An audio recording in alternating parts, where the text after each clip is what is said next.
Assalamualaikum warahmatullahi wabarakatuh. Perkenalkan, nama saya Tari Anggraini dengan NIM 204210265 dari Fakultas Tarbiyah dan Keguruan Prodi PGMI dengan memenuhi tugas mata kuliah kurikulum pendidikan.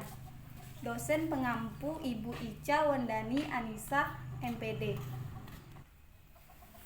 Dengan materinya menjelaskan tentang landasan-landasan perkembangan kurikulum.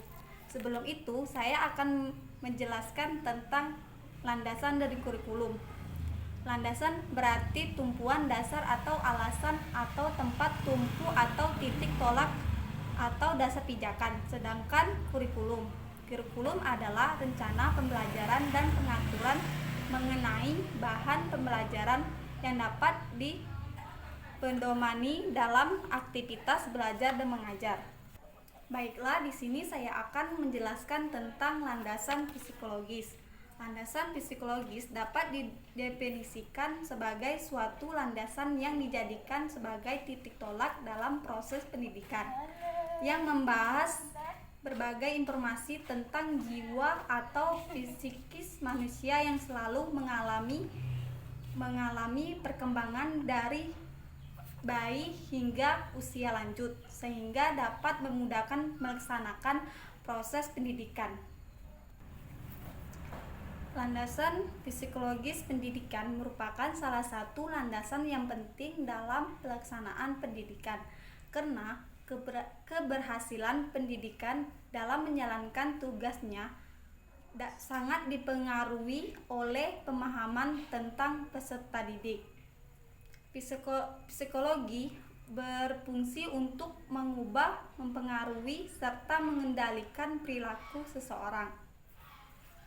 Psikologi memiliki tujuan langsung untuk memahami individu dan kelompok dengan memperhatikan prinsip pribadi dan meneliti kasus.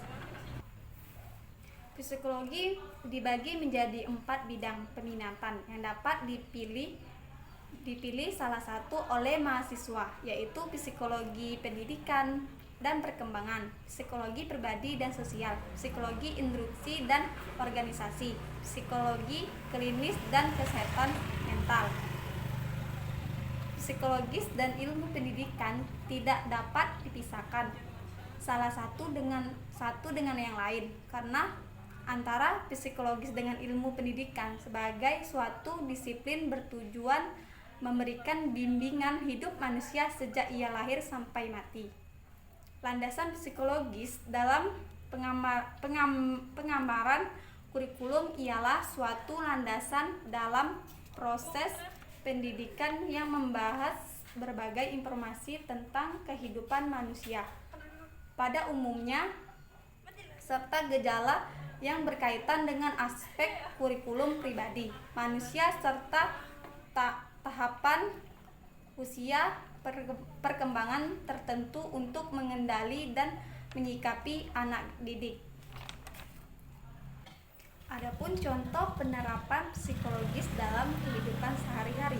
Yang pertama, mendengarkan hinaan orang lain, baik dan tidak mengejek atau membandingkannya. Yang kedua, tidak menghina orang lain, baik dari segi fisik maupun mental.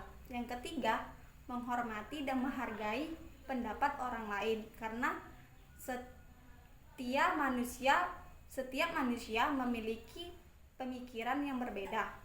Nah, psikologis perkembangan diperlukan dalam menentukan isi atau materi pembelajaran terpadu yang diberikan kepada siswa agar tingkat keluasan dan kedalamannya sesuai dengan tahap perkembangan peserta didik.